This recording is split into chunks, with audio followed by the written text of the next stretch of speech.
Welcome to Stuff You Missed in History Class from HowStuffWorks.com.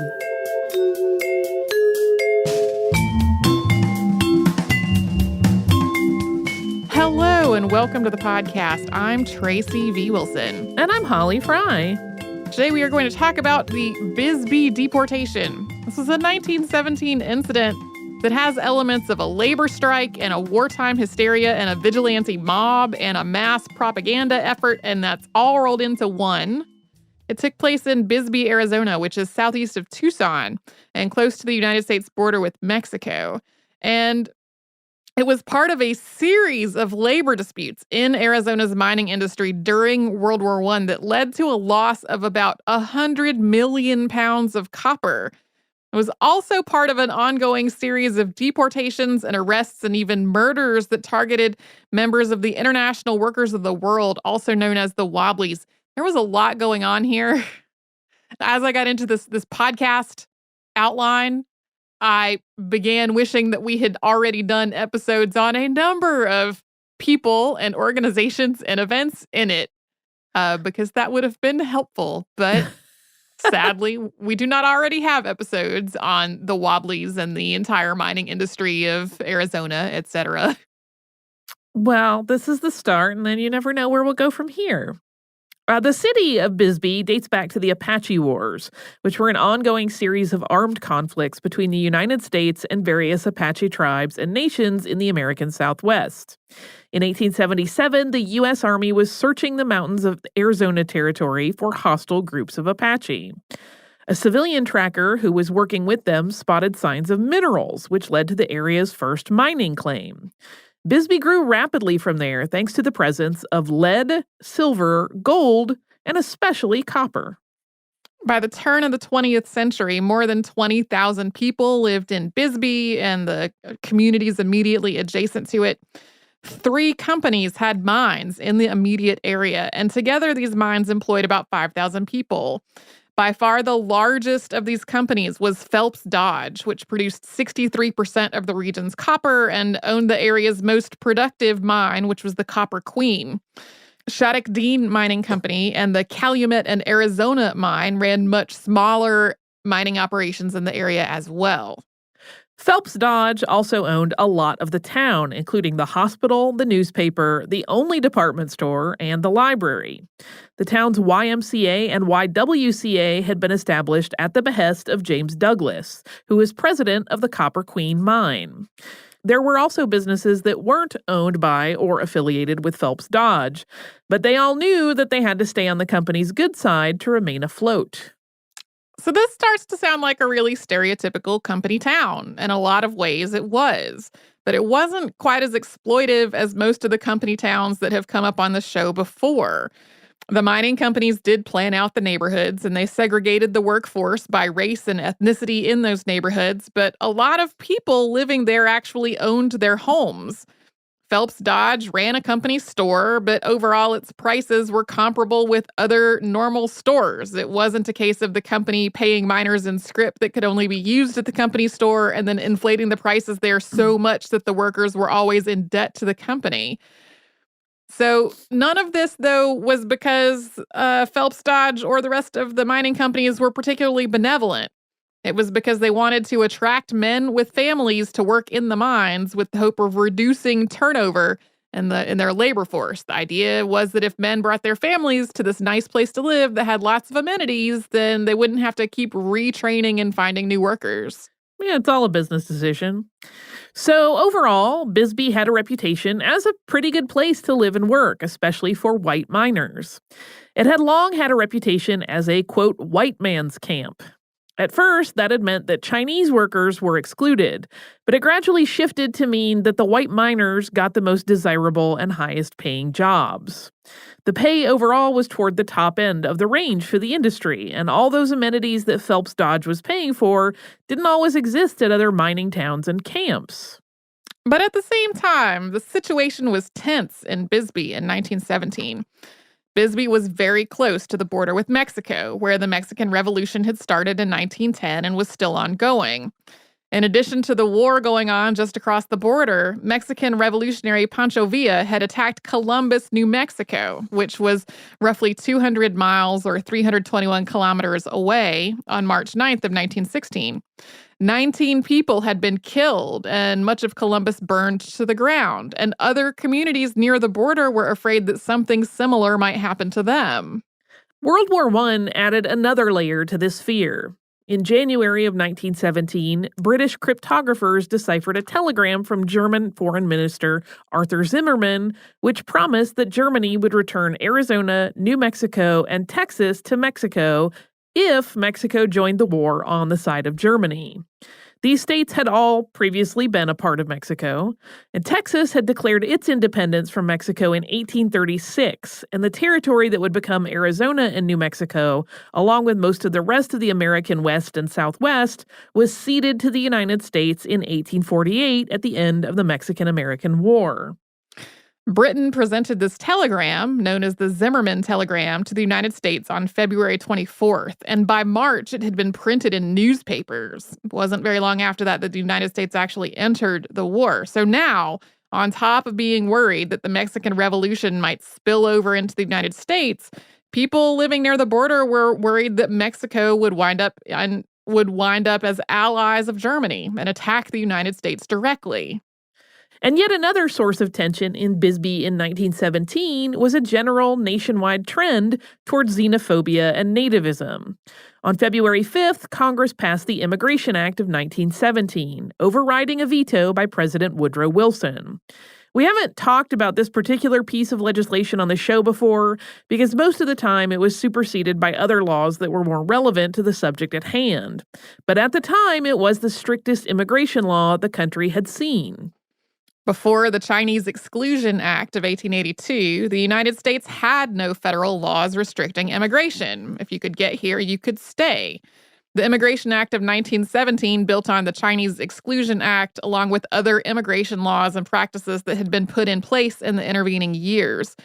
Section 3 of the 1917 legislation included a colossally long list of people who were excluded from admission into the United States, including, as a few excerpts, quote, idiots, imbeciles, and feeble-minded persons, persons of constitutional psychopathic inferiority, paupers, professional beggars, and vagrants, anarchists, contract laborers, and people whose passage was paid for by someone else. The act also established what was known as the Asiatic Exclusion Zone, which barred immigrants from most Eastern Asia and Pacific islands. It mandated a literacy test as well, along with a tax of $8 per person for adult immigrants, which is equivalent to roughly $160 today. This legislation was heavily influenced by the eugenics movement and the idea that the United States should only allow people with so-called good stock into the country. This was happening at the same time that Henry H. Goddard was studying the people who arrived at Ellis Island, hoping to immigrate to the United States. We talked about that work in our episode called The Kallikaks and the Eugenicists. He published work from this research that claimed that 40% of immigrants were so-called feeble-minded, including 83% of Jews, 79% of Italians, 80% of Hungarians, and 87% of Russians. This 1917 legislation gives you a pretty good idea of how the country was feeling about immigration. But it wasn't really all that successful at reducing the number of, quote, undesirable immigrants, or immigrants from undesirable countries. In 1924, it would be replaced by another law known as the Johnson-Reed Act, which was also inspired by the eugenics movement, with a goal of limiting immigration from Southern and Eastern Europe. And workers from those countries were a significant part of the labor pool in Bisbee. All of this, the mines, the war, and the rising tide of anti-immigrant sentiment fed into the Bisbee Deportation, and we have not even gotten to the presence of the Wobblies yet, who were described as anything from a menace to, quote, the waste material of creation which should be drained off into the sewer of oblivion. We will talk about the Wobblies and who they were and why everyone hated them so much after a sponsor break.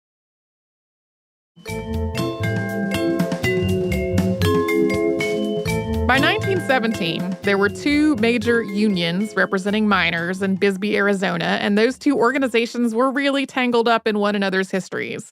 One was the International Union of Mine, Mill, and Smelter Workers, also known as Mine Mill, which had previously been known as the Western Federation of Miners, or WFM. The WFM had been established in 1893 and had become known for radical and sometimes violent tactics, and also for violent retaliation against the union's activities. The other was the Industrial Workers of the World, or IWW, also known as the Wobblies. The IWW was founded in 1905, and one of its founders was William Haywood, known as Big Bill, formerly of the WFM. Many of the WFM's most radical members moved over to the IWW, and by 1907, the Western Federation of Miners had denounced the International Workers of the World, concerned that the IWW's focus on revolution was overshadowing its focus on labor organization. The Western Federation of Miners' 1916 name change to the International Union of Mine, Mill, and Smelter Workers was in part to try to reverse a downward trend in its membership numbers and to further distance itself from the IWW. Meanwhile, the IWW had become one of the most notorious and least trusted unions in the country. Many of its leaders and most prominent members were socialists, and a lot of the union's rhetoric was explicitly anti-capitalist. The organization was also pacifist and against military conscription, and it was the only major union in the United States to oppose the nation's involvement in World War I. It was extremely easy for the Wobblies' opponents to characterize this socialist pacifism, especially in wartime, as anti-American and pro-German, often quoting from the organization's own publications to do it. IWW activities had been met with mass arrests, deportations, and violence throughout its history, much of it covered in the media in a heavily sensationalized way. Wobblies were decried as agitators who descended on working communities to spread chaos and unrest. In some places, law enforcement ordered that IWW members be arrested on sight and charged with vagrancy. It did not help that Big Bill Haywood had been arrested for murder in 1906 and was acquitted a year later.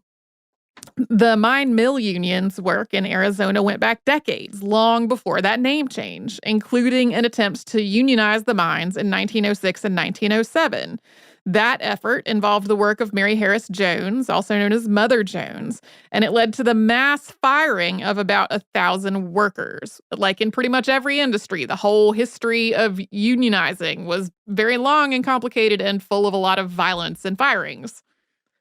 The IWW, on the other hand, was newly arrived in the area, having established the Metal Mine Workers Industrial Union number 800 in 1917, one of many local chapters that it launched in the Southwest during this time. As it established all these local unions, the IWW recruited members from the mine's Mexican-American workers, along with immigrants from Mexico and Southern Europe, all of whom weren't particularly welcomed in other unions. These workers tended to be the lowest paid of everyone in the mines, and in Bisbee, Mexicans weren't even allowed to enter the mine itself and work underground. In June of 1917, the IWW went to mine management in Bisbee with a list of demands, most of them related to safety and working conditions. These included only allowing blasting inside the mines outside of regular working hours and assigning 2 men to work on each machine. They also demanded an end to discrimination against union workers and immigrants and the adoption of a flat wage system.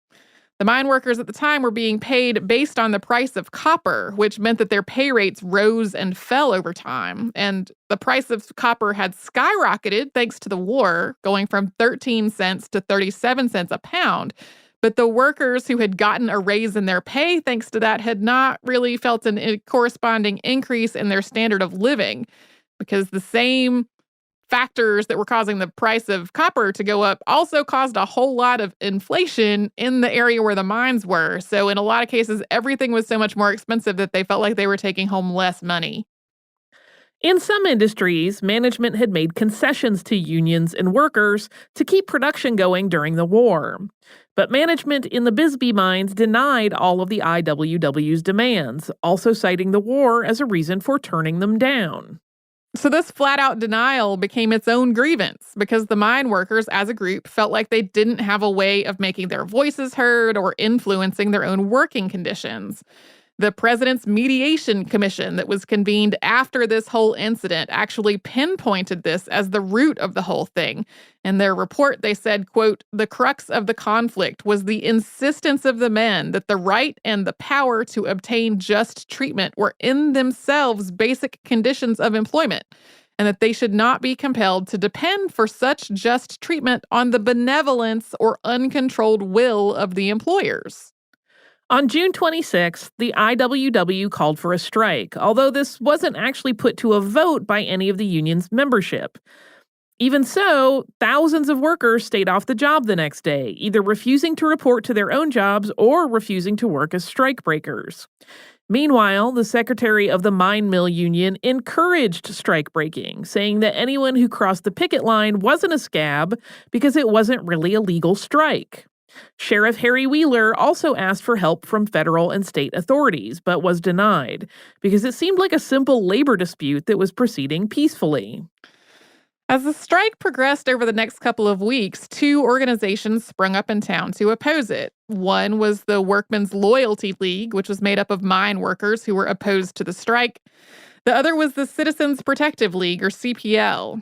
The CPL was made up of prominent citizens, powerful business people, and some of the upper management at the mines. It had originally been established in the face of a previous labor dispute, and it reconvened during the 1917 strike. Soon, rumors and allegations were spreading through Bisbee and the surrounding area about the Wobblies and the strike. Some of these were picked up and disseminated through the newspaper, which, as we said before the break, was owned by the mine.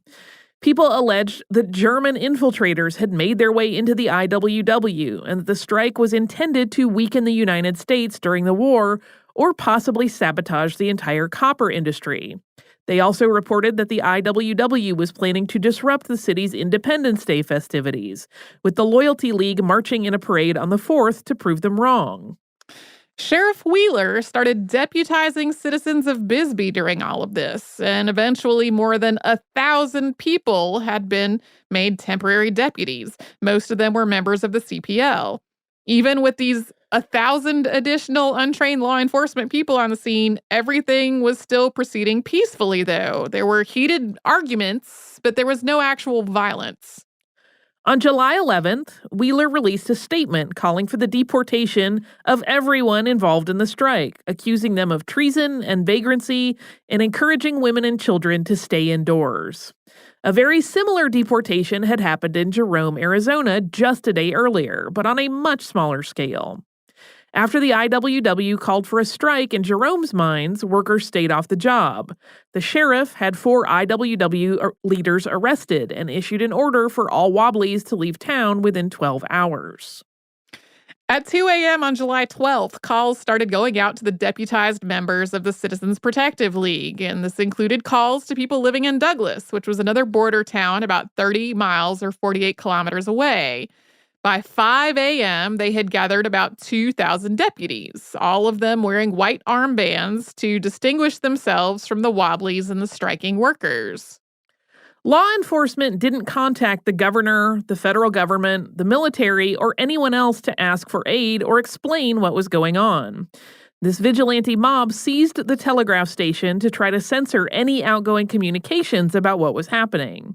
And they started moving through Bisbee, nearby Lowell and the surrounding area, interrogating people at gunpoint about whether they were working and rounding up anyone believed to be a member of the IWW, a striking worker, or someone who supported the strike. This included Archie Cook, arrested by his own brother, Edward Leslie Cook, who had been told that if he didn't go along with the mob, he would be deported himself. 1 miner and 1 deputy were killed during this massive roundup. Jim Brew, who was a boilerman's helper and an IWW organizer, killed Orson McRae, who was a shift boss at the Calumet and Arizona mine, and also a former candidate for council and a member of the Loyalty League. Brew had called out a warning that he would shoot anybody who tried to take him, and when several men continued to move toward his boarding house, he fired through the screen door. Multiple men in the mob returned fire, and the coroner's inquest that followed all of this didn't determine which of them killed Brew. The deputized mob forced about 2,000 men to march to Warren Ballpark, where they were held in the stands until the arrival of a train provided by El Paso and Southwestern Railroad, which was a subsidiary of Phelps Dodge. Once the train arrived, the men being held were ordered to renounce the strike and return to work, or to board the train's cattle cars. In the words of deported worker Fred Watson, who had worked in the Copper Queen mine, quote, "You either put a white rag around your arm or you left town." A few hundred men, most of them not actually employed in the mines, agreed to these terms and they left. The rest were forced into 23 manure-caked cattle cars in 95-degree heat, that is 35 degrees Celsius, and then they were hauled out of town. And we're going to talk about where they went, but first we will pause and have a little sponsor break.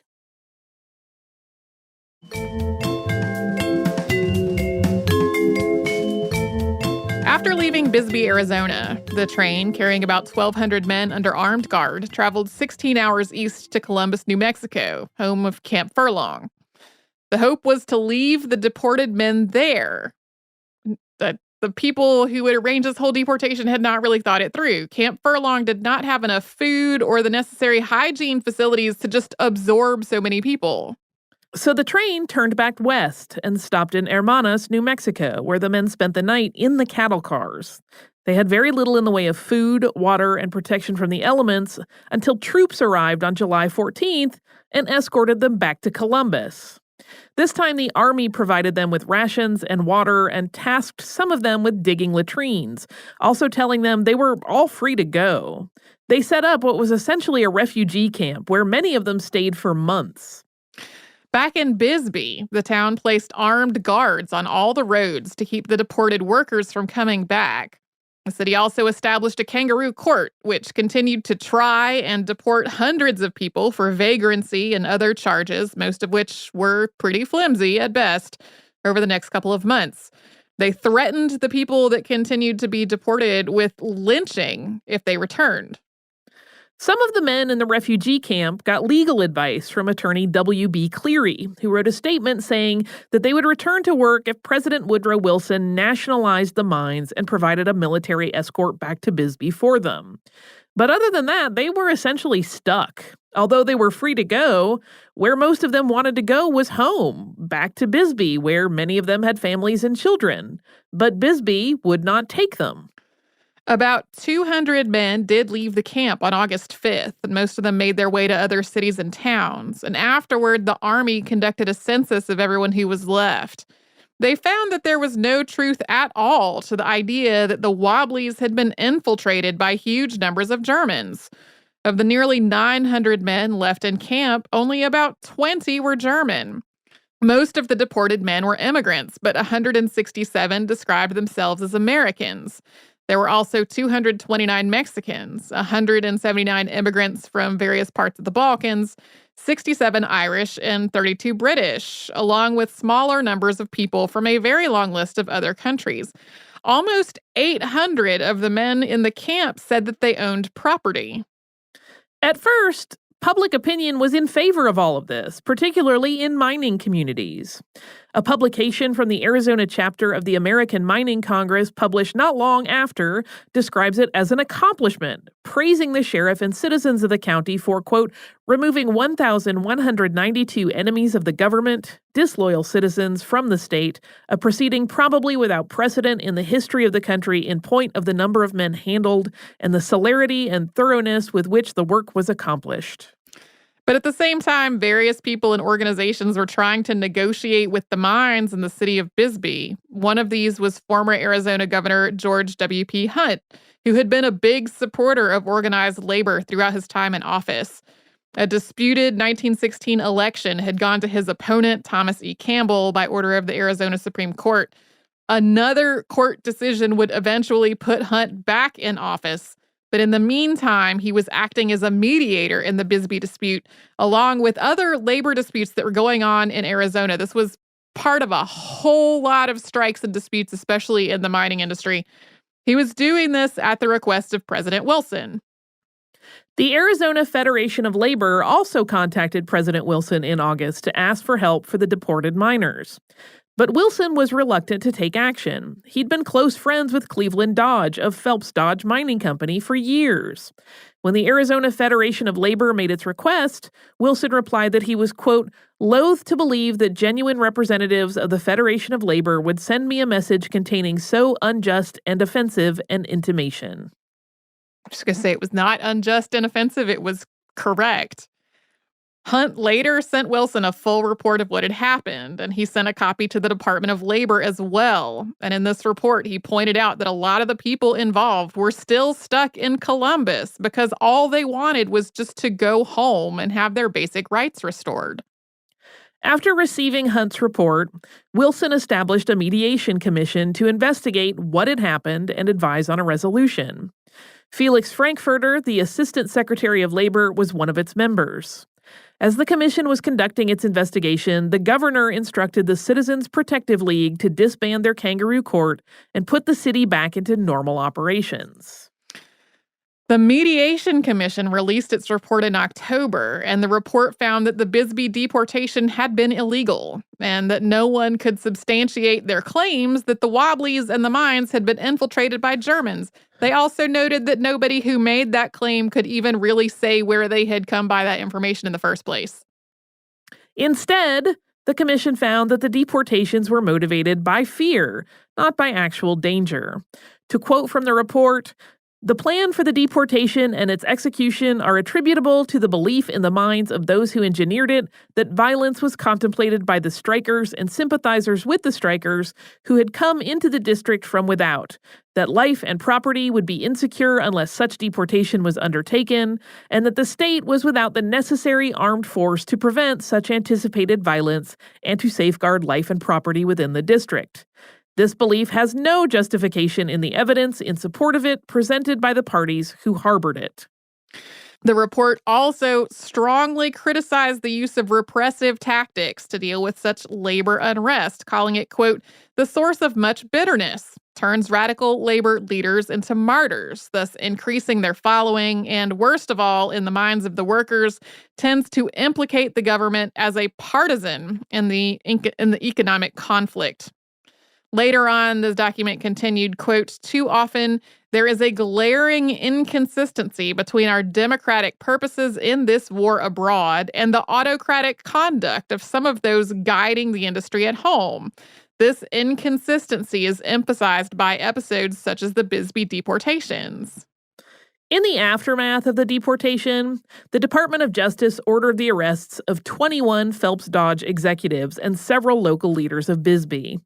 But it was eventually determined that no federal law had been broken, so there was nothing to charge them with in federal court.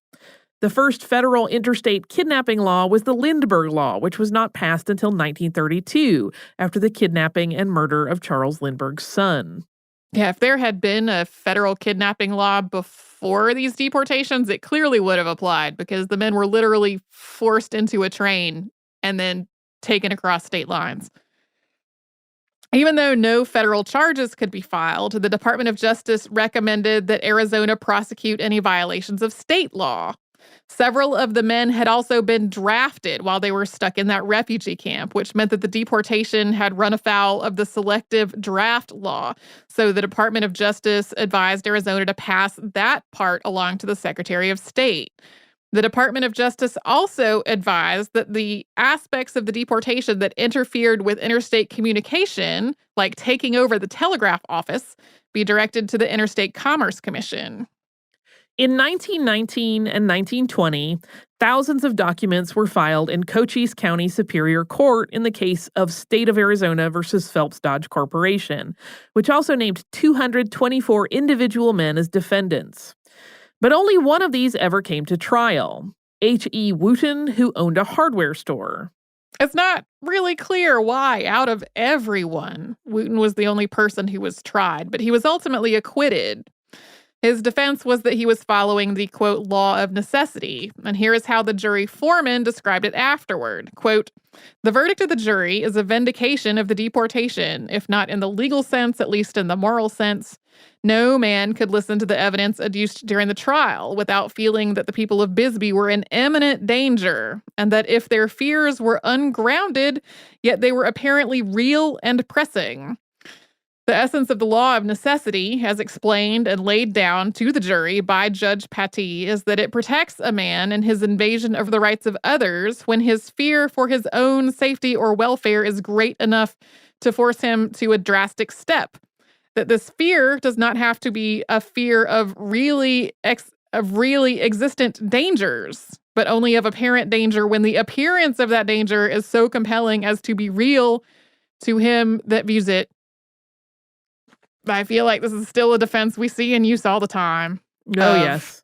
I was scared, and even though that fear was not founded in anything, I have the defense that I was scared. As for the miners and their supporters, A. Stewart Embry was tried in Tucson and found not guilty of incitement to riot. But the Wobblies as a group became a target on a more national scale. On September 5th, 1917, the FBI raided every IWW office in the nation over the span of about 24 hours. Hundreds of IWW leaders were tried on charges of espionage. Every defendant was found guilty after less than an hour of deliberation.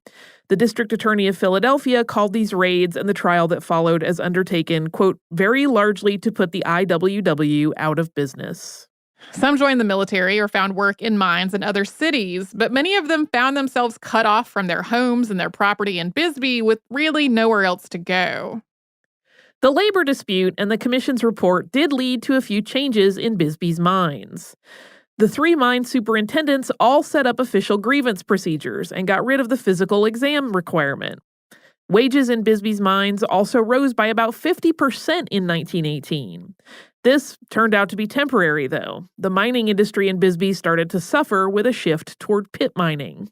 Historians who look back on this are mostly agreed on the fact that the root of the workers' dissatisfaction really came from not being able to have their grievances heard and addressed in a meaningful way. And then there's also a lot of consensus about the idea that the deportation was rooted in fear and not actual danger.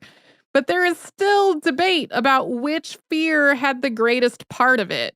Whether it was the fear and dislike of immigrants and this general national climate of xenophobia and nativism, or whether it was fear and dislike of unions and organized labor, especially the Wobblies. I cannot emphasize the Wobblies were so distrusted and disliked that it is hard even today to figure out which charges against them were real and which are completely made up. Like this massive trial that took place that we referenced earlier included just like it's often described as a show trial and not like an actual methodical investigation. And a lot of the people that were sentenced and went to prison were people who hadn't been involved in the organization in years. The whole huge thing that involves Kennesaw Mountain Landis, who is a person that has been on my short list for an episode for a really long time. So maybe at some point we will get to this Wobbly trial. It reminds me of the Palmer raids in a lot of ways, like this whole incident and that whole trial. Like, I think there are people that feel like it's sort of a set a precedent for the Palmer raids. Anyway, whole big complicated thing. I thought this was going to be a relatively straightforward story when I got into it because it seems like on the surface such a, okay, there was a labor dispute and then they put everybody on a train and deported them. But then the whole huge history, like the entangled history of the labor organizations and the mines and everything that was happening in World War I makes it way more complicated than I expected when I got into this. Do you also have listener mail that may or may not be complicated? I sure do. It's a rather, it's a longer mail, so I'm only going to read part of it. It is from Christina. And she says, "Hi there, ladies. I feel like I'm talking to old friends. As of this week, I've finally caught up with every episode of the podcast, and I'm at a loss at what to listen to when I'm cleaning, driving, etc." And then she ticks through several things, and the ones that I'm going to read are, My sister, the history major, and I have been in a race to see who finished listening to every episode first, and I'm proud to say I win. I've even been able to wow her when she was telling friends about a book she was reading about the Halifax explosion, and I added a comment about how the sailors on the boat survived. She was shocked and asked, "How do you know that?" Of course, I told her, "Stuff you missed in history class."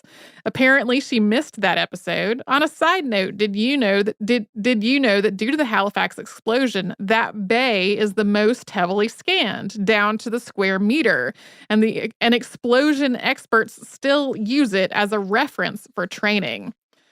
And then the next part that I was going to read. At Easter dinner, I was listening to my parents and friends talk about their lives, and my mom said how she had met Martin Luther King. Seeing as how I had just listened to your episode on the Memphis sanitation workers, I asked her to tell us more. She met him in February when he came to speak at her college. My mom was a poli-sci major and was the secretary of the club that helped sponsor his visit. She was able to meet and talk to him, and she always said he was sick and worn down at the time. One quote that she remembered from the speech he gave was, quote, "How can you pull yourself up from your bootstraps if you have no boots?" I asked about the audience, and my mom said it was actually quite diverse. The only students that were censored from attending were the white guys with long hair. They had to get special permission to be on campus. They were part of a rock band and wanted to hear MLK speak, and their hair was against the dress code. My mom also went on to tell me how many of her friends, black and white, took part in the riots in Newark and others, and were also part of the freedom rides. With all that being said, I must thank you for being fair and honest with your point of view on history. You give us the good, the bad, and the ugly, and I love it. Thank you for your time, Christina. Thank you so much for this note, Christina. One of my favorite things is when people tell us about sharing the podcast with their families or talking to their families about things that have come up in the podcast, or in this case, challenging your sister to listening to our podcast. Those are some of my favorite stories. It's like the family connections that come together through the show and the things that we talk about on the show.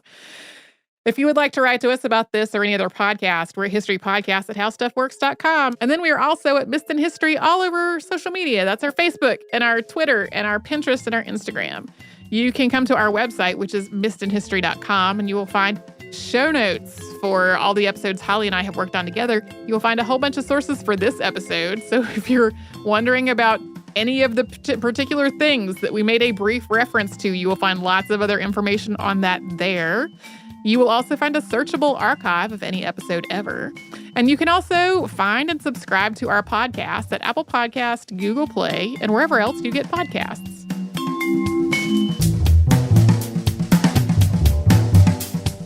For more on this and thousands of other topics, visit howstuffworks.com.